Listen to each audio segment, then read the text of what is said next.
ఏం మాయ చేశావే మామయ్యతో పెళ్లి ఎపిసోడ్ 12. ఉదయం రాఘవ నిద్రలేచి బయటికి వచ్చేసరికి ఇంటి ముందు సిరి ముగ్గు వేస్తుంది. రాఘవ అక్కడే నిలబడి ఆమెను చూస్తున్నాడు. సిరి అతన్ని గమనించి ఏంటి అలా చూస్తున్నారు అని అడిగింది. రాఘవ నవ్వుతూ ఏం లేదు, ముగ్గు బాగా వేస్తున్నావు అన్నాడు. సిరి చిన్నగా నవ్వి ఇంతకు ముందు కూడా వేశాను అంది. కానీ ఇప్పుడు చూస్తుంటే కొత్తగా అనిపిస్తుంది అన్నాడు రాఘవ.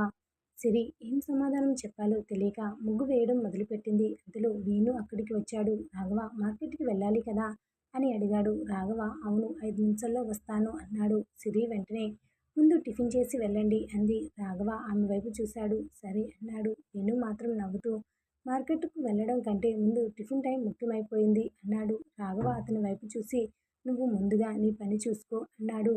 వేణు నవ్వుకుంటూ బయటికి వెళ్ళిపోయాడు. కొద్దిసేపటి తర్వాత సిరి టిఫిన్ వడ్డించింది.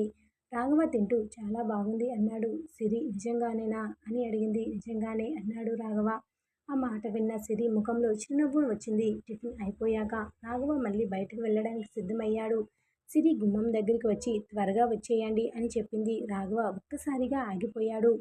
ఎందుకు అని అడిగాడు. సిరి వెంటనే మధ్యాహ్నం భోజనానికి అంది. రాఘవ నవ్వుతూ సరే ప్రయత్నిస్తాను అని చెప్పి వెళ్ళిపోయాడు. మార్కెట్లో రైతులు తమ పంటకు తీసుకుని వచ్చారు. రాఘవ కొంతమంది వ్యాపారులతో మాట్లాడాడు. రైతులకు సరైన ధర ఇవ్వాలి అని స్పష్టంగా చెప్పాడు.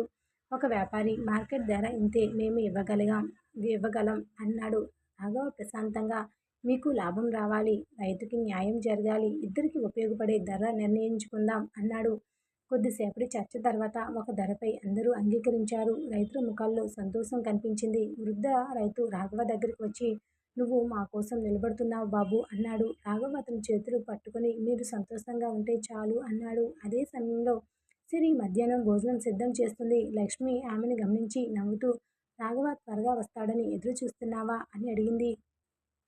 సిరి సిగ్గుపడుతూ వదినా మీరు కూడానా అంది.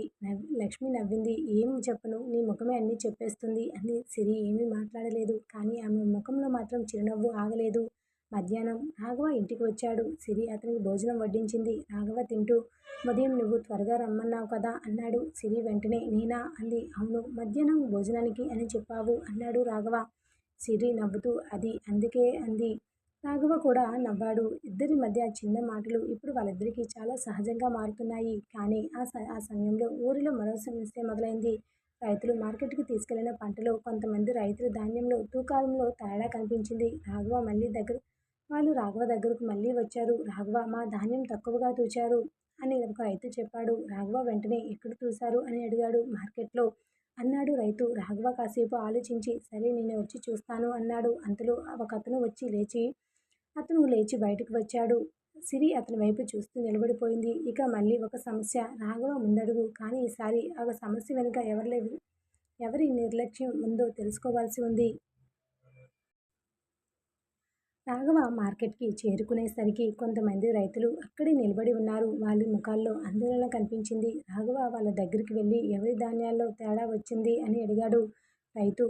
ఒక రైతు ముందుకు వచ్చి నాదే రాఘవ, ఇంట్లో తూకం వేసినప్పుడు 10 బస్తాలు వచ్చాయి. ఇక్కడ లెక్క చూస్తే 9.5 బస్తాలు బరువు మాత్రమే చూపిస్తుంది అన్నాడు. రాఘవ వెంటనే మళ్ళీ తూకం వెయ్యండి అని వ్యాపారిని అడిగాడు. వ్యాపారి కాస్త అసహనంగా ఒకసారి తూకం వేసిన తర్వాత మళ్ళీ ఎందుకు అన్నాడు. రాఘవ ప్రశాంతంగా రైతు అడుగుతున్నాడు కాబట్టి అన్నాడు. వ్యాపారి మరి ఏమీ మాట్లాడకుండా మళ్ళీ తూకం వేయించాడు. ఈసారి కూడా తేడా వచ్చింది. రాఘవ తూకం యంత్రాన్ని జాగ్రత్తగా పరిశీలించాడు. ఈ యంత్రాన్ని ఎప్పుడు తనిఖీ చేశారు అని అడిగాడు. వ్యాపారి మాకు అన్నీ సరిగ్గానే ఉన్నాయి అన్నాడు. రాఘవ వెంటనే అయితే ఇంకో యంత్రంతో కూడా తూకం వెయ్యండి అన్నాడు. మరో యంత్రం తీసుకొచ్చారు. ధాన్యాన్ని మళ్ళీ తూకం వేయగా ఈసారి రైతు చెప్పిన బరువుకే దగ్గరగా వచ్చింది. రైతులందరూ ఒకరినొకరు చూసుకున్నారు. వేణు ఆశ్చర్యంగా అంటే మొదటి యంత్రంలోనే సమస్య ఉన్నట్టుంది అన్నాడు. రాఘవ ఆ మాటకు తల ఊపాడు. అవును, కానీ అది ఉద్దేశపూర్వకంగా జరిగిందా లేక యంత్రం పాడైందా ముందుగా అది తెలుసుకోవాలి అన్నాడు. రాఘవ ఎవరి మీద వెంటనే నింద వేయలేదు. మార్కెట్ నిర్వాహకుడిని పిలిచి ఈ యంత్రాన్ని తనిఖీ చేయండి అని చెప్పాడు. అంతలో అక్కడున్న రైతులు మా పంట విషయంలో కూడా ఇదే జరిగిందేమో అని ఆందోళన చెందారు. రాఘవ వాళ్ళని చూసి భయపడకండి, ఈరోజు అమ్మిన పంట తూకాలన్నీ ఒకసారి పరిశీలిద్దాం అన్నాడు. రైతులకు కొంత ధైర్యం వచ్చింది. కొంతసేపటి తర్వాత ముగ్గురు రైతులు తూకాల్లో కూడా చిన్న తేడా కనిపించింది. రాఘవ విషయం సీరియస్గా తీసుకున్నాడు. ఎవరు తప్పు పట్టే ముందు పూర్తిగా వివరాలు తెలుసుకుందాం అని అన్నాడు. అతని మాటల్లో అక్కడికి పెద్ద గొడవ కాకుండా ఆగిపోయింది. సాయంత్రం ఇంటికి రాఘవ వచ్చాడు. సిరి గుమ్మం దగ్గర అతని కోసం ఎదురు చూస్తుంది. అతన్ని చూడగానే ఏమైంది అని అడిగింది. రాఘవ తూకం యంత్రంలో సమస్య వచ్చింది అన్నాడు. కొంతమంది రైతులకు తక్కువ బరువు వచ్చింది. సిరి ఆందోళనగా అయితే వాళ్ళకు నష్టం కదా అంది. అందుకే రేపు మళ్ళీ మార్కెట్కి వెళ్ళాలి అన్నాడు రాఘవ. సిరి మీరు భోజనం చేశారా అని అడిగింది. రాఘవ నవ్వుతూ లేదు అన్నాడు. అయితే ముందుగా భోజనం చేయండి అంది సిరి. రాఘవ సరే అని లోపలికి వెళ్ళాడు. భోజనం చేస్తుండగా సిరి అతని పక్కనే కూర్చుంది. మీరు రోజంతా బయట తిరుగుతున్నారు, అలసిపోవడం లేదా అని అడిగింది. రాఘవ అలసిపోతాను అన్నాడు. సిరి ఆశ్చర్యంగా చూసింది. మరి ఇంత పని ఎందుకు చేస్తారు అని అడిగింది. రాఘవ కాసేపు ఆలోచించి ఎవరైనా మన మీద నమ్మకం పెట్టుకున్నప్పుడు ఆ నమ్మకాన్ని నిలబెట్టుకోవాలి అన్నాడు. సిరి ఏమీ మాట్లాడలేదు. ఆ మాట ఆమె మనసులో బాగా నిలిచిపోయింది. భోజనం అయిపోయిన తర్వాత సిరి వంటగదిలో పాత్రలు సర్దుతుంది. రాఘవ బయటుండి సిరి అని పిలిచాడు. ఆమె బయటకు వచ్చింది. ఏమైంది అని అడిగితే రాఘవ చేతిలో ఒక చిన్న పుస్తకం ఉంది. ఇది పిల్లల కోసం అన్నాడు. మార్కెట్కి వెళ్ళినప్పుడు కనిపించింది. నువ్వు వాళ్ళకు కథలు చెప్తున్నావు కదా, ఉపయోగపడుతుంది. సిరి పుస్తకం తీసుకుని చూసింది. ఆమె ముఖంలో ఆనందం కనిపించింది. ధన్యవాదాలు అంది. రాఘవ నవ్వుతూ నాకెందుకు ధన్యవాదాలు, నువ్వు పిల్లల కోసం చేస్తున్న పని నాకు నచ్చింది అన్నాడు. సిరి అతని వైపు చూస్తూ మీకు నచ్చితే నాకు చాలు అని అనేసింది. అది చెప్పిన వెంటనే సిరి తన మాటలకు తనే అర్థమై సిగ్గుపడింది. రాఘవ మాత్రం ఆమెనే చూస్తూ మౌనంగా నిలబడ్డాడు. కొద్దిసేపటి తర్వాత నాకు కూడా అని మాత్రమే చెప్పాడు. సిరి తలదించుకుంది. ఆ చిన్న మాట ఇద్దరి మనసులో చాలాసేపు నిలిచిపోయింది. మరుసటి రోజు ఉదయం రాఘవ మార్కెట్కి వెళ్ళడానికి సిద్ధమవుతున్నాడు. సిరి అతని కోసం టిఫిన్ సిద్ధం చేసింది. ఇదిగోండి అని ప్లేట్ అతని ముందుకు పెట్టింది. రాఘవ తింటూ నువ్వు కూడా వస్తావా అని అడిగాడు. సిరి ఆశ్చర్యంగా నేనా అంది. అవును, నిన్న పిల్లలకి క్లాస్ ఉంది, ఈ రోజు నీకు సెలవు కదా అన్నాడు. సిరి చిన్నగా నవ్వుతూ అవును అంది. అయితే వస్తాను అని చెప్పింది. కొద్దిసేపటికి రాఘవ, సిరి, వేణు ముగ్గురు మార్కెట్కి బయలుదేరారు. మార్కెట్కి చేరుకున్న తర్వాత రాఘవ నేరుగా తూకం యంత్రం దగ్గరికి వెళ్ళాడు. నిన్నటి యంత్రాన్ని పక్కన పెట్టి కొత్త యంత్రంలో తూకం వేయమని చెప్పాడు. మళ్ళీ కొన్ని బస్తాలు తూకం వేశారు. ఈసారి ఎలాంటి తేడా కనిపించలేదు. వేణు ఊపిరి పీల్చుకుని అంటే నిన్నటి యంత్రంలోనే సమస్య అన్నాడు. రాఘవ అవును అన్నాడు. అంతలో మార్కెట్ నిర్వాహకుడు వచ్చాడు. యంత్రాన్ని చెక్ చేయించాం, నిజంగా దానిలో సమస్య ఉంది అన్నాడు. రైతులు ఊపిరి పీల్చుకున్నాడు. రాఘవ మాత్రం సరే, నిన్న తక్కువగా తూచిన రైతుల పంటను మళ్ళీ లెక్కించాలి అన్నాడు. నిర్వాహకుడు కాసేపు ఆలోచించి అది కొంచెం కష్టం అన్నాడు. రాఘవ వెంటనే కష్టం కావచ్చు, కానీ రైతులకు నష్టం జరిగితే వాళ్ళు భరించాల్సిన అవసరం లేదు అన్నాడు. ఆ మాటలకు అక్కడున్న రైతులు కొంతమంది మద్దతు ఇచ్చారు. చివరకు నిర్వాహకుడు అంగీకరించాల్సి వచ్చింది. నిన్నటి లెక్కలన్నీ తీసుకొచ్చి మళ్ళీ పరిశీలించారు. ముగ్గురు రైతులకు నిజంగానే తేడా ఉన్నట్లు తేలింది. వాళ్లకు రావాల్సిన డబ్బు తిరిగి ఇచ్చారు. ఒక వృద్ధ రైతు రాఘవ దగ్గరికి వచ్చి నువ్వు లేకపోతే మేము ఈ డబ్బు కూడా అడగలేకపోయేవాళ్ళం అన్నాడు. రాఘవ నవ్వుతూ మీకు రావాల్సింది మీకు రావడం నా గొప్పతనం కాదు అన్నాడు. అది మీ హక్కు అని చెప్పాడు. కొద్ది దూరంలో సిరి నిలబడి అతని మాటలు వింటుంది. ఆమె మనసులో రాఘవపై ఉన్న గౌరవం మరింత పెరిగింది. మార్కెట్ నుండి బయటకు వస్తుండగా వేణు రాఘవతో ఈరోజు పని అయిపోయింది, ఇక ఇంటికి వెళ్ళొచ్చా అని అడిగాడు. రాఘవ వెళ్ళొచ్చు అన్నాడు. వేణు వెంటనే సిరి వైపు చూసి వదిన మీరే చెప్పండి, రాఘవను ఇంటికి తీసుకుని వెళ్ళండి అన్నాడు. సిరి నవ్వుతూ ఎందుకు అని అడిగింది. ఇతనికి ఇంకో పని దొరికితే మళ్ళీ మనం రాత్రి వరకు ఎదురు చూడాలి అన్నాడు వేణు. రాఘవ అతను భుజంపై తట్టి నువ్వు ముందు ఇంటికి వెళ్ళు అన్నాడు. వేణు నవ్వుతూ అక్కడి నుండి వెళ్ళిపోయాడు. రాఘవ, సిరి ఇద్దరు నడుచుకుంటూ ఇంటివైపు బయలుదేరారు. కొంచెం దూరం నడిచాక సిరి నెమ్మదిగా మీరెప్పుడు ఇలాగే అందరి కోసం ఆలోచిస్తారా అని అడిగింది. రాఘవ అందరి కోసం కాదు అన్నాడు. సిరి అతని వైపు చూసింది. మరి అని అడిగింది. రాఘవ నవ్వుతూ మన వాళ్ళ కోసం అన్నాడు. సిరి మళ్ళీ అడిగింది. మన వాళ్ళు అంటే? రాఘవ ఆమె వైపు చూసి ఈ ఊరి వాళ్ళు అన్నాడు. సిరి చిన్నగా నవ్వింది. సరే, నేను వేరేగా అర్థం చేసుకున్నాను అంది. రాఘవ ఏ అర్థం అని అడిగాడు. సిరి వెంటనే ఏం లేదు అని చెప్పింది. ఇద్దరు నవ్వుకుంటూ ముందుకు నడిచారు. ఇంటికి చేరుకున్న తర్వాత లక్ష్మి వాళ్ళిద్దరినీ చూసి పని అయిపోయిందా అని అడిగింది. అయిపోయింది అన్నాడు రాఘవ. లక్ష్మి సంతోషంగా రైతులకు న్యాయం జరిగిందా అని అడిగింది. జరిగిందక్క అన్నాడు రాఘవ. సిరి వెంటనే రాఘవ లేకపోతే వాళ్లకు చాలా నష్టం జరిగేది అంది.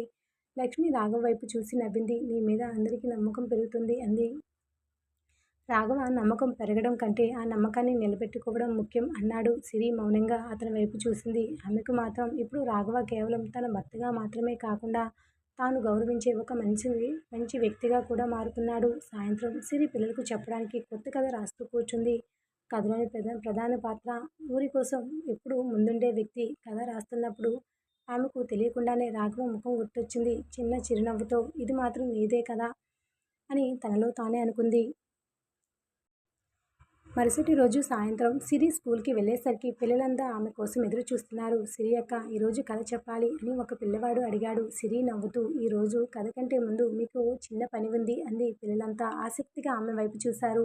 సిరి తన వెంట తెచ్చిన కొన్ని పుస్తకాలు బయటకు తీసింది. ఇవి మీకోసం అంది. పిల్లల ముఖాల్లో ఆనందం కనిపించింది. ఒక చిన్న అమ్మాయి పుస్తకం తీసుకుని, అక్క ఇది నాదా అని అడిగింది. అవును, కానీ ఒక షరతు అంది సిరి. ప్రతిరోజు కనీసం 10 నిమిషాలు చదవాలి. పిల్లలంతా చదువుతాం అని ఒకేసారి చెప్పారు. సిరి నవ్వింది. అంతలో రాఘవ కూడా స్కూల్కి వచ్చాడు. అతని చేతిలో కొన్ని నోట్బుక్స్ ఉన్నాయి. సిరి అతన్ని చూసి, మీరు కూడా వచ్చారా అని అడిగింది. అవును అన్నాడు రాఘవ. నిన్న నువ్వు పిల్లలకు పుస్తకాలు కావాలని చెప్పావు కదా, ఇవి తీసుకొచ్చాను అని నోట్బుక్స్ ఆమె చేతిలో పెట్టింది. సిరి ఆశ్చర్యంగా, ఇవి ఇన్ని ఎందుకు అని అడిగింది. పిల్లలకు ఉపయోగపడతాయి అన్నాడు రాఘవ. పిల్లవాడు వెంటనే రాఘవన్నయ్య చాలా మంచివారు అని చెప్పాడు. అందరూ నవ్వారు. రాఘవ, అలా పొగడకండి, రేపటి నుండి హోంవర్క్ తప్పకుండా చేయాలి అన్నాడు. పిల్లలంతా ఒక్కసారిగా అయ్యో అని ముఖాలు పెట్టారు. సిరి నవ్వుతూ, ఇదిగోండి ఇప్పుడే మీ అన్నయ్య భయం మొదలైంది అంది. రాఘవ ఆమె వైపు చూసి, నువ్వు కూడా వాళ్ళతో కలిసి నన్ను ఆట పట్టిస్తున్నావా అని అడిగాడు. సిరి నవ్వుతూ అవును అంది. ఆ మాటలకు ఇద్దరు కూడా నవ్వుకున్నారు. క్లాస్ మొదలైంది. సిరి పిల్లలకు చదువు చెప్తుంటే రాఘవ బయట కూర్చుని కొంతసేపు గమనించాడు. ఒక చిన్న పిల్లవాడు పదే పదే తప్పు చేస్తున్నాడు. సిరి అతన్ని కోపంగా చూడకుండా పర్లేదు, మళ్ళీ ప్రయత్నించు అని ప్రోత్సహించింది. ఆ పిల్లవాడు మళ్ళీ రాయడం మొదలుపెట్టాడు. రాఘవ ముఖంలో సంతృప్తి కనిపించింది. క్లాస్ అయిపోయిన తర్వాత సిరి బయటకు వచ్చింది. ఎలా ఉంది అని అడిగింది. రాఘవ, చాలా బాగా చెప్తున్నావు అన్నాడు. సిరి, నిజంగానేనా అని అడిగింది. నిజంగానే అన్నాడు రాఘవ. పిల్లలు నిన్ను చాలా ఇష్టపడుతున్నారు అని చెప్పాడు. సిరి నవ్వింది. వాళ్ళతో ఉంటే నాకు కూడా చాలా సంతోషంగా ఉంది అంది. రాఘవ, అయితే ఈ పని కొనసాగించు అన్నాడు. సిరి అతని వైపు చూసి, మీకు ఇష్టమైతే తప్పకుండా అంది. రాఘవ కొద్దిసేపు ఆమె వైపు చూసి, నాకు ఇష్టం అన్నాడు. ఆ మాట విన్న సిరి ముఖంలో మళ్ళీ అదే చిన్న సిగ్గు. ఇద్దరు కలిసి ఇంటివైపు నడిచారు. మార్గ మధ్యంలో వృద్ధురాలు వాళ్ళని ఆపింది. సిరి తల్లి అని పిలిచింది. సిరి దగ్గరికి వెళ్ళింది. ఏమైంది అమ్మమ్మ అని అడిగింది. వృద్ధురాలు, నా మనవరాలు కూడా నీ దగ్గర చదవడానికి రావాలనుకుంటుంది అంది. సిరి నవ్వుతూ, సంతోషంగా తీసుకురండి అని అంది. రాఘవుడు కూడా, స్కూల్లో ఎవరికైనా చదవాలని ఉంటే పంపండి అన్నాడు. వృద్ధురాలు ఇద్దరిని చూసి సంతోషంగా, మీరిద్దరూ కలిసి ఊరికి మంచి చేస్తున్నారు అని ఆశీర్వదించింది. సిరి తల వంచుకుంది. రాఘవ మాత్రం నవ్వుతూ, మీ ఆశీర్వాదం ఉంటే ఇంకా బాగా చేయగలం అన్నాడు. ఇంటికి వచ్చాక సిరి లక్ష్మిని అడిగింది, ఈరోజు ఎలా జరిగింది. సిరి ఆనందంగా పిల్లల గురించి చెప్పింది. పిల్లలు చాలా సంతోషంగా ఉన్నారు వదినా అంది.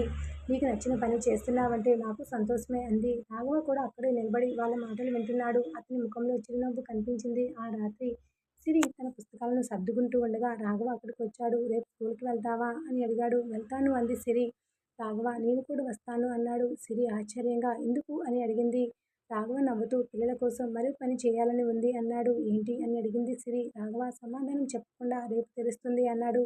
సిరి ఆసక్తిగా అతని వైపు చూసింది. రాఘవ మాత్రం నవ్వుతూ అక్కడి నుండి వెళ్ళిపోయాడు. రేపు రాఘవ ఏం చేయబోతున్నాడో సిరికి కూడా తెలియదు. మరుసటి రోజు ఉదయం రాఘవ సిరితో కలిసి స్కూల్కి బయలుదేరాడు. సిరి చేతిలో పుస్తకాల బ్యాగ్ ఉంది. నిన్న ఏం చేస్తానని చెప్పారు అని సిరి అడిగింది. రాఘవ నవ్వుతూ, స్కూల్కి వెళ్ళాక తెలుస్తుంది అన్నాడు. సిరి ఎంత అడిగినా రాఘవ మాత్రం ఏమీ చెప్పలేదు. స్కూల్కి చేరుకునేసరికి రాఘవతో పాటు వేణు కూడా అక్కడికి వచ్చాడు. వాళ్ళతో పాటు ఇద్దరు గ్రామస్తులు కొన్ని బల్లలు, కుర్చీలు తీసుకొచ్చారు. సిరి ఆశ్చర్యంగా ఇవన్నీ ఎందుకు అడిగింది. రాఘవ, పిల్లలు నేల మీద కూర్చుని చదువుతున్నారు కదా, వాళ్ళ కోసం కొన్ని బల్లలు ఏర్పాటు చేద్దామని అనుకున్నాను అన్నాడు. సిరి ముఖంలో ఆనందం కనిపించింది. చాలా మంచి ఆలోచన అంది. అంతలో పిల్లలు స్కూల్కి రావడం మొదలుపెట్టారు. కొత్త బల్లలు చూసి వాళ్ళంతా సంతోషపడ్డారు. అక్క, ఇవి మన క్లాస్కి పెట్టారా అని ఒక పిల్లవాడు అడిగాడు. సిరి అవును అంది. పిల్లలంతా ఆనందంగా బల్లల దగ్గర కూర్చున్నారు. నేను రాఘవను చూసి, ఇవన్నీ ఏర్పాటు చేయడానికి ఎంత ఖర్చయిందో తెలుసా అని అడిగాడు. రాఘవ తెలుసు అన్నాడు. కానీ పిల్లల చదువుకి ఖర్చు పెట్టడం వృధా కాదు అని చెప్పాడు. సిరి మౌనంగా అతని వైపు చూసింది. కొద్దిసేపటికి స్కూల్ హెడ్ మాస్టర్ రాఘవ దగ్గరికి వచ్చాడు. రాఘవ, నీ వల్ల పిల్లలకు చాలా ఉపయోగం జరుగుతుంది అన్నాడు. రాఘవ, మనందరం కలిసి చేస్తేనే మార్పు వస్తుంది సార్ అన్నాడు. హెడ్ మాస్టర్ సంతోషంగా తల ఊపాడు. ఆ రోజు సిరి పిల్లలకు పాఠం చెప్పింది. కొత్త బల్లలపై కూర్చున్న పిల్లలు చాలా ఉత్సాహంగా చదువుకున్నారు. చిన్నమ్మాయి సిరి దగ్గరకు వచ్చి, అక్క నేను కూడా పెద్దయ్యాక టీచర్ అవుతాను అంది. సిరి నవ్వుతూ, అవ్వాలి నీకు కానీ బాగా చదవాలి అంది. చదువుతాను అని ఆ అమ్మాయి చెప్పింది. దూరం నుండి రాఘవ ఆ దృశ్యాన్ని చూస్తున్నాడు. అతని ముఖంలో సంతోషం కనిపించింది. సాయంత్రం పిల్లల క్లాస్ పూర్తయిన తర్వాత సిరి రాఘవ దగ్గరకు వచ్చింది. ఈరోజు మీరు చేసిన పని చాలా బాగుంది అంది.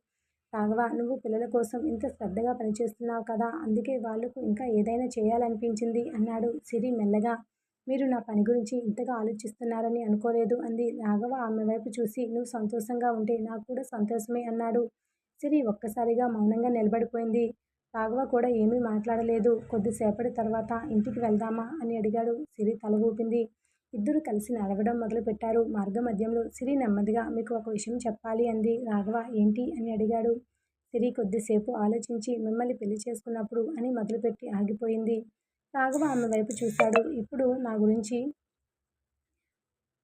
మీ గురించి నాకు చాలా తప్పుగా అనిపించేది అప్పుడు అని అంది సిరి. రాఘవ మౌనంగా విన్నాడు. కానీ ఇప్పుడు అని చెప్పి మళ్ళీ ఆగింది. రాఘవ ఇప్పుడు అని అడిగాడు. సిరి నవ్వుతూ, ఇప్పుడు మీరు చాలా మంచి మనిషి అని అనిపిస్తుంది అంది. రాఘవ ముఖంలో చిరునవ్వు వచ్చింది. ఇంత ఆలస్యంగా తెలిసిందా అని సరదాగా అడిగాడు. సిరి కూడా నవ్వింది. అవును అంది. కానీ ఇప్పుడు తెలిసింది కదా అని చెప్పింది. రాఘవ మళ్ళీ ఆమె వైపు చూసి, అది చాలు అన్నాడు. ఇద్దరు మౌనంగా ఇంటివైపు నడిచారు. వాళ్ళ మధ్య ఉన్న దూరం ఇప్పుడు వాళ్ళ మాటల్లోనే కాదు, మనసుల్లో కూడా తగ్గిపోతుంది. అయితే ఇంటికి చేరుకున్న తర్వాత వాళ్ళిద్దరిని ఎదురు చూస్తున్న ఒక చిన్న సమస్య ఉంది. లక్ష్మి ముఖంలో ఆందోళన కనిపిస్తుంది. వాళ్ళని చూడగానే రాఘవ, ఒక విషయం జరిగింది అంది. రాఘవ వెంటనే ఏమైందక్కా అని అడిగాడు. లక్ష్మి మన పొరుగింటి వాళ్ళతో చిన్న గొడవ జరిగింది అంది. రాఘవ సిరి ఇద్దరు ఒకరినొకరు చూసుకున్నారు. లక్ష్మి ఈ మాట వినగానే రాఘవ వెంటనే ఏం జరిగిందక్కా అని అడిగితే, లక్ష్మి కాసేపు ఆగి, మన పక్కింటి ఖాళీ స్థలం గురించి వాళ్ళతో గొడవ జరిగింది అంది. ఆ స్థలంలో వాళ్ళు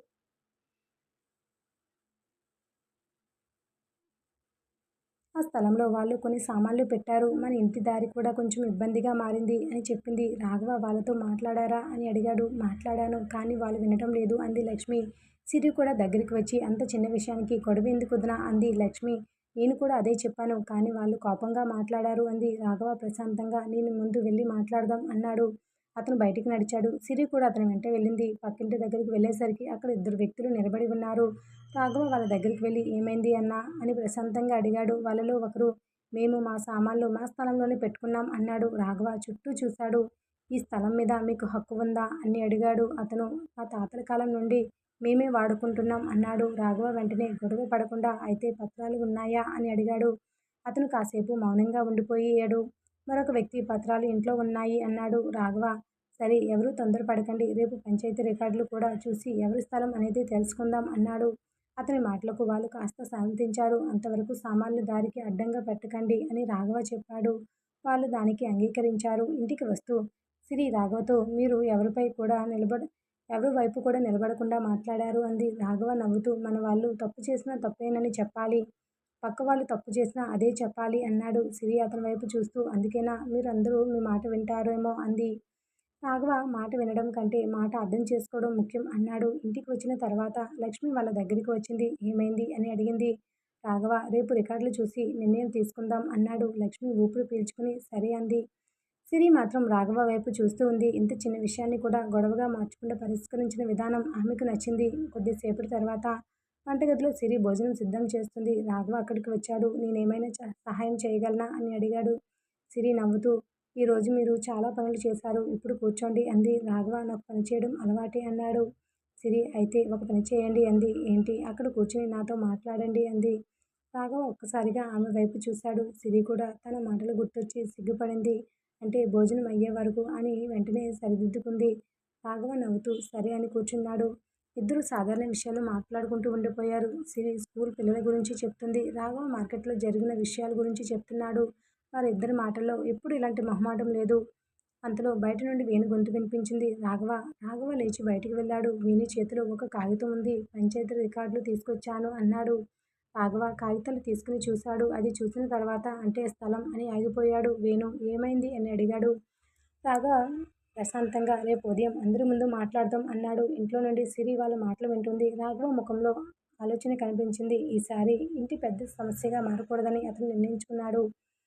మరో మరో రోజు పంచాయతీ దగ్గర రెండు కుటుంబాల మధ్య ఈ స్థలం సమస్యకు పరిష్కారం చెప్పాల్సి ఉంది.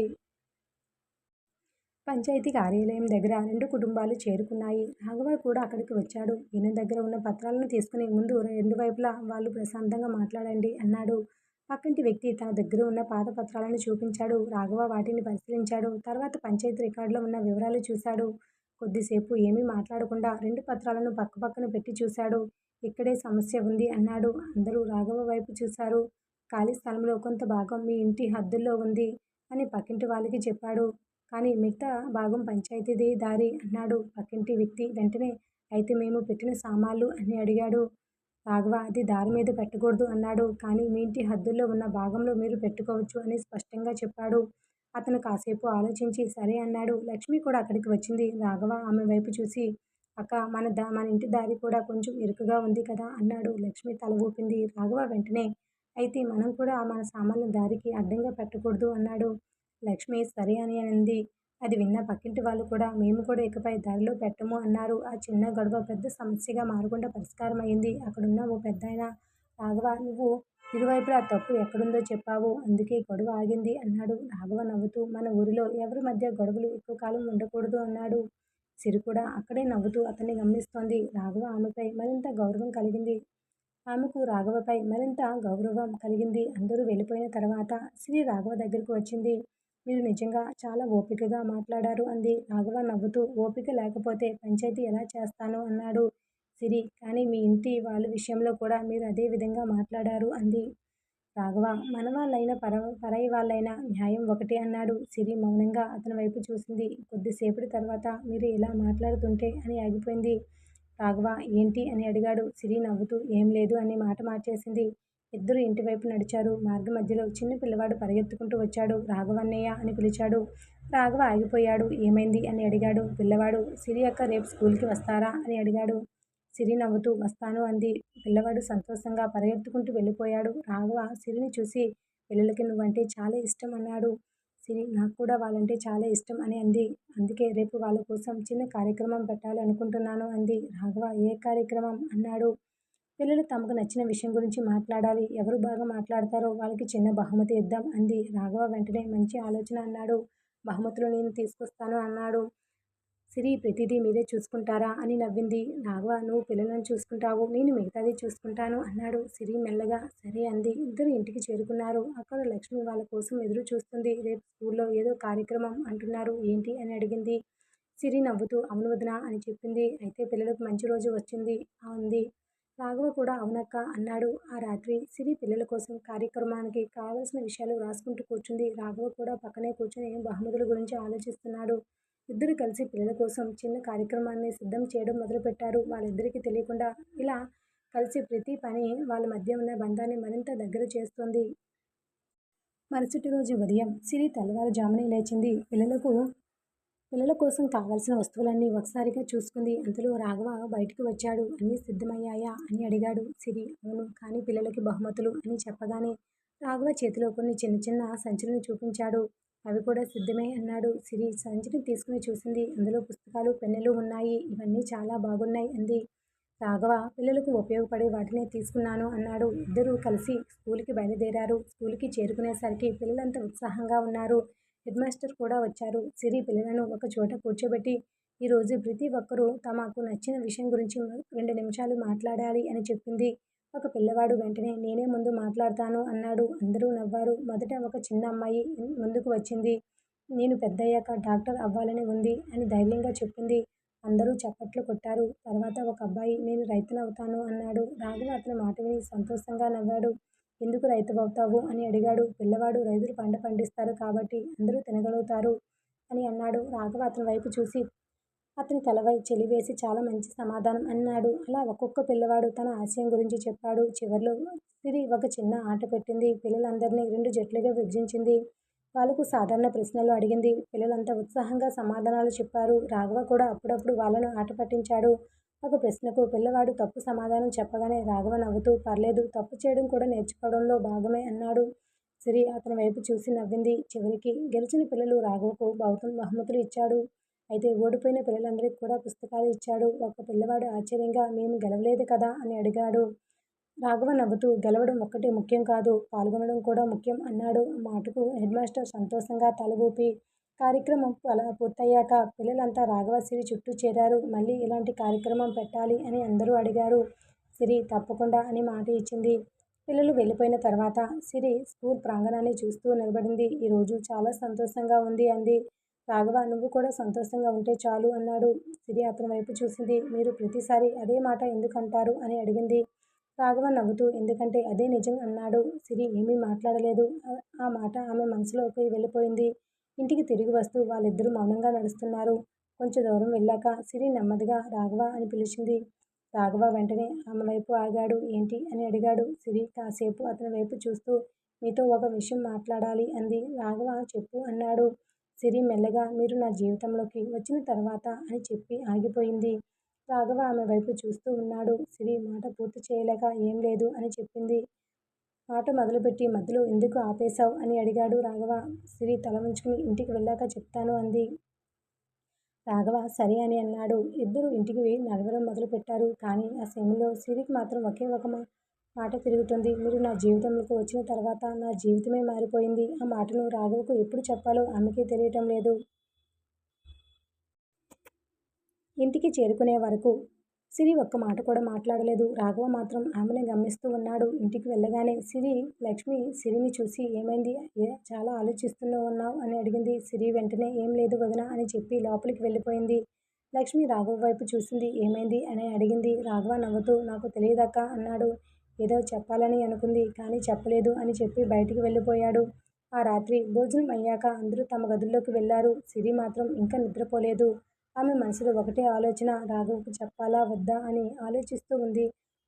అంతలో తలుపు దగ్గర రాఘవ కనిపించాడు. ఇంకా నిద్రపోలేదా అని అడిగాడు. సిరి లేదు అంది. రాఘవ ఏదో చెప్పాలన్నావు కదా అని గుర్తుకు చేశాడు. సిరి ఒక్కసారిగా అతని వైపు చూసింది. అవును అంది. రాఘవ దగ్గరికి వచ్చి కూర్చున్నాడు. చెప్పు అన్నాడు. సిరి కాసేపు మౌనంగా ఉండి మిమ్మల్ని పెళ్లి చేసుకున్నప్పుడు అని మొదలుపెట్టింది. రాఘవ ప్రశాంతంగా వింటున్నాడు. అప్పుడు నా జీవితం అంతా అయిపోయినట్టు అనిపించింది అంది. రాఘవ ముఖంలో చిరునవ్వు మాయమైంది. ఎందుకంటే ఈ పెళ్లి నా ఇష్టంతో జరగలేదు అంది సిరి. రాఘవ మౌనంగా తల ఉంచుకున్నాడు. సిరి కొనసాగించింది. కానీ ఇక్కడికి వచ్చిన తర్వాత మీరు నన్ను ఎప్పుడూ బలవంతం చేయలేదు. నా ఇష్టాన్ని గౌరవించారు అంది. రాఘవ ఆమె వైపు చూశాడు. సిరి కళ్ళల్లో నీళ్లు తిరిగాయి. నాకు నచ్చిన పని చేయడానికి అవకాశం ఇచ్చారు. పిల్లలతో ఉండాలని అనుకున్నాను. దానికి కూడా మీరు అండగా నిలబడ్డారు అంది. రాఘవ నవ్వుతూ అది నీ హక్కు సిరి అన్నాడు. సిరి తల ఊపింది. నాకు తెలుసు. కానీ నా జీవితంలో ఇంతవరకు ఎవరూ నా మాటను ఇంతగా పట్టించుకోలేదు అంది. కొద్దిసేపు ఇద్దరూ మౌనంగా ఉన్నారు. తర్వాత సిరి మెల్లగా అందుకే అని ఆగిపోయింది. రాఘవ అందుకే అని అడిగాడు. సిరి ధైర్యం తెచ్చుకుని ఇప్పుడు మీతో సంతోషంగా ఉండడం నాకు బాధగా అనిపించడం లేదు అంది. రాఘవ ముఖంలో చిరునవ్వు వచ్చింది. అది వింటే నాకు సంతోషంగా ఉంది అన్నాడు. సిరి అతని వైపు చూసి కేవలం సంతోషంగా ఉండడం కాదు, మీతో మాట్లాడాలనిపిస్తుంది. మీరు బయటికి వెళ్తే త్వరగా రావాలని అనిపిస్తుంది అని చెప్పింది. రాఘవ ఏమీ మాట్లాడలేదు. సిరి సిగ్గుతో తల వంచుకుంది.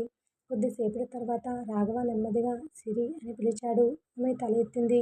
నువ్వేం చెప్పాలనుకుంటున్నావు నాకు అర్థమవుతుంది అన్నాడు. సిరి ఆశ్చర్యంగా అతని వైపు చూసింది. రాఘవ కానీ నువ్వు నీ మనసుకు సమయం ఇవ్వు. ఏ నిర్ణయం తీసుకోవడానికి తొందరపడవలసిన అవసరం లేదు అన్నాడు. సిరి కళ్ళల్లో మళ్ళీ నీళ్లు వచ్చాయి. మీరు ఇలాగే మాట్లాడతారని నాకు తెలుసు అంది. రాఘవ నవ్వుతూ ఎలా అని అడిగాడు. ఎప్పుడు నా ఇష్టాన్నే ముందు పెడతారు అంది. ఎందుకంటే నీ సంతోషం నాకు ముఖ్యం అన్నాడు. ఆ మాట విన్న సిరి అతన్ని మౌనంగా చూసింది. ఆ రాత్రి ఆమెకు మొదటిసారి ఒక విషయం పూర్తిగా అర్థమైంది. తాను రాఘవను కేవలం గౌరవించడం మాత్రమే కాదు, తన మనసులో అతనికి ప్రత్యేకమైన స్థానం ఇచ్చింది. అది ప్రేమో అభిమానమో ఇంకా పేరు పెట్టలేదు. కానీ భావన మాత్రం నిజమైంది. అదే సమయంలో ఇంటి బయట నుండి వేణు గొంతు వినిపించింది. రాఘవ. రాఘవ వెంటనే బయటికి వెళ్ళాడు. వేణు కాస్త ఆందోళనగా నిలబడి ఉన్నాడు. ఏమైంది అని రాఘవ అడిగాడు. వేణు రేపు ఉదయం నీతో మాట్లాడాల్సిన ముఖ్యమైన విషయం ఉంది అన్నాడు. రాఘవ ఇప్పుడే చెప్పు అన్నాడు. వేణు తల ఊపుతూ ఇది ఇక్కడ చెప్పేది కాదు, రేపు పంచాయతీ దగ్గర మాట్లాడదాం అన్నాడు. రాఘవ అతని ముఖం చూసి విషయం సాధారణం కాదని అర్థం చేసుకున్నాడు. మరుసటి రోజు ఉదయం రాఘవ పంచాయతీ కార్యాలయం దగ్గరకు వెళ్ళేసరికి వేణు అప్పటికే అక్కడ ఉన్నాడు. రాఘవ దగ్గరకు వెళ్ళి ఏమైంది? మరుసటి రోజు ఉదయం రాఘవ పంచాయతీ కార్యాలయంకు వెళ్ళేసరికి వేణు అప్పటికే అక్కడ ఉన్నాడు. రాఘవ దగ్గరకు వెళ్ళి ఏమైంది? నిన్న రాత్రి అంత ముఖ్యమైన విషయం ఉందన్నావు అడిగాడు. వేణు చేతిలో ఉన్న కాగితం రాఘవకు ఇచ్చాడు. మన ఊరి అమ్మవారి పండుగ తేదీ ఖరారయింది అన్నాడు రాఘవ కాగితం చూసి. అయితే అందరితో మాట్లాడి ఏర్పాట్లు మొదలు పెడదాం అన్నాడు వేణు నవ్వుతూ. అదే సమస్య అన్నాడు. ఏంటి? పండుగ ఏర్పాట్ల కోసం డబ్బులు ఎలా సేకరించాలనే విషయంలో రెండు వర్గాలు గొడవ పడుతున్నారు అన్నాడు రాఘవ. చిన్న విషయానికి మళ్ళీ గొడవ అని నవ్వాడు వేణు. మన ఊరిలో పండుగ అంటేనే పండుగ కంటే ముందు గొడవే మొదలవుతుంది అన్నాడు రాఘవ నవ్వుతూ. సరే, అందరినీ సాయంత్రం పంచాయతీ దగ్గరికి పిలువు అన్నాడు. సాయంత్రానికి ఊరి పెద్దలు, యువకులు, మహిళలు అందరూ పంచాయతీ దగ్గరకు వచ్చారు. రాఘవ అందరినీ కూర్చోబెట్టి, పండుగ మనందరిది, ఎవరి మాట వాళ్ళు చెప్పండి అని ఒకరి మీద ఒకరు అరవకండి అన్నాడు. ముందు ఒక వ్యక్తి లేచి, పండుగ ఖర్చు మొత్తం చందాలతోనే చేయాలి అన్నాడు. మరొక వ్యక్తి, చందాలు తీసుకోవడం కష్టం, అందరూ సమానంగా కొంత డబ్బులు ఇవ్వాలి అన్నాడు. మళ్ళీ మాటలు పెరగబోతూ ఉండగా రాఘవ ఒక చేతిని పైకి ఎత్తాడు. ఒక్క నిమిషం. అందరూ నిశ్శబ్దంగా ఉన్నారు. ఎవరికి ఎంత సామర్థ్యం ఉందో అంత ఇవ్వండి, డబ్బు లేని ఇవ్వలేని వాళ్ళు పనిచేయండి అన్నాడు. పండుగ కోసం డబ్బులు మాత్రమే అవసరం కాదు, మనుషుల సహకారం కూడా అవసరం అని చెప్పాడు. అందరూ ఆలోచనలో పడ్డాడు. ఒక పెద్దాయన, రాఘవ చెప్పింది మంచిదే అన్నాడు. మహిళలు కూడా పండుగ ఏర్పాట్లలో తాము సహాయం చేస్తామని చెప్పారు. అలా చిన్న గొడవ కాస్త సద్దుమణిగింది. ఇంతలో సిరి అక్కడికి వచ్చింది. ఆమె చేతిలో ఒక జాబితా ఉంది. వదిన పంపించారు అని రాఘవకు ఇచ్చింది. రాఘవ జాబితా చూసి ఇది ఏంటి అని అడిగాడు. పండుగ రోజు మహిళలు చేయబోయే పనులు జాబితా అంది సిరి. రాఘవ నవ్వుతూ, అంటే మీరు కూడా ఏర్పాట్లో భాగమవుతున్నారన్నమాట అన్నాడు. సిరి, అవును, ఊరి పండుగ కదా అంది. వేణు వెంటనే, అయితే రాఘవ ఇప్పుడు ఇంట్లో కూడా పని, ఊరిలో పని అన్నాడు. సిరి నవ్వింది. రాఘవ, నువ్వు కూడా పని చేయాలి అన్నాడు. వేణు వెంటనే, నేను పండుగ రోజు ముఖ్యమైన బాధ్యత తీసుకుంటాను అన్నాడు. ఏంటి అని రాఘవ అడిగాడు. వేణు గంభీరంగా, అందరికీ తినడానికి భోజనం దొరికిందో లేదో చూసుకుంటాను అన్నాడు. రాఘవ, అది మంచి పని అన్నాడు. వేణు సంతోషంగా, చూసావా, నా విలువ ఇప్పుడు తెలిసింది అన్నాడు. అందరూ నవ్వుకున్నారు. ఆ రోజు రాత్రి ఇంట్లో సిరి పండుగ కోసం ఏమేం చేయాలో ఆలోచిస్తూ కూర్చుంది. రాఘవ బయట నుండి వచ్చి ఇంకా పడుకోలేదా అని అడిగాడు. పండుగ ఏర్పాట్ల గురించి ఆలోచిస్తున్నాను అంది సిరి. రాఘవ ఆమె పక్కనే కూర్చుని, అంతగా ఆలోచించుకు అన్నాడు. అన్నీ కలిసి చేసుకుంటే సులభంగానే అయిపోతాయి. సిరి అతని వైపు చూసి, మీరు ఉన్నారు కదా అంది. రాఘవ చిరునవ్వు నవ్వాడు. నేను మాత్రమే కాదు, మనందరం ఉన్నాం అన్నాడు. సిరి కూడా నవ్వింది. కొద్దిసేపు ఇద్దరూ పండుగ ఏర్పాట్ల గురించి మాట్లాడుకున్నారు. అదే సమయంలో సిరికి ఒక విషయం గుర్తొచ్చింది. రాఘవ అని పిలిచింది. ఏంటి? పండుగ రోజు పిల్లల కోసం కూడా ఏదైనా కార్యక్రమం పెడదామా అని అడిగింది. రాఘవ వెంటనే పెట్టాలి అన్నాడు. అయితే నువ్వే వాళ్ళ బాధ్యత తీసుకో. సిరి సంతోషంగా తీసుకుంటాను అంది. ఆమె ముఖంలో కనిపించిన ఆనందాన్ని చూసి రాఘవ కూడా సంతోషంగా నవ్వాడు. ఇలా ఊరి పండుగ ఏర్పాట్లతో రాఘవ, సిరి ఇద్దరూ కలిసి మరో కొత్త పనిలో అడుగుపెట్టారు. కానీ పండుగ రోజు ఇంకా కొన్ని పనులు మాత్రమే ఉండగా ఊరిలో మరో చిన్న సమస్య మొదలైంది. పండుగ కోసం పెట్టిన చందా డబ్బులు లెక్కలో కొంత తేడా కనిపించింది. రాఘవకు విషయం తెలియగానే అతను వెంటనే, ముందు నువ్వు ఎవరిని అనుమానించకండి అన్నాడు. లెక్క మొత్తం మరి ఒకసారి చూసుకుందాం అని చెప్పాడు. మరి ఆ తేడా ఎందుకు వచ్చింది? అంత డబ్బు ఎవరు తీసుకున్నారు? మరి రాఘవ కనిపెట్టగలడా? అందులో మతలబు రాఘవ తెలుసుకుంటాడా లేదా? ఇలాంటి మరిన్ని ఇంట్రెస్టింగ్ కథల కోసం మా ఛానల్ని సబ్స్క్రైబ్ చేసుకోండి.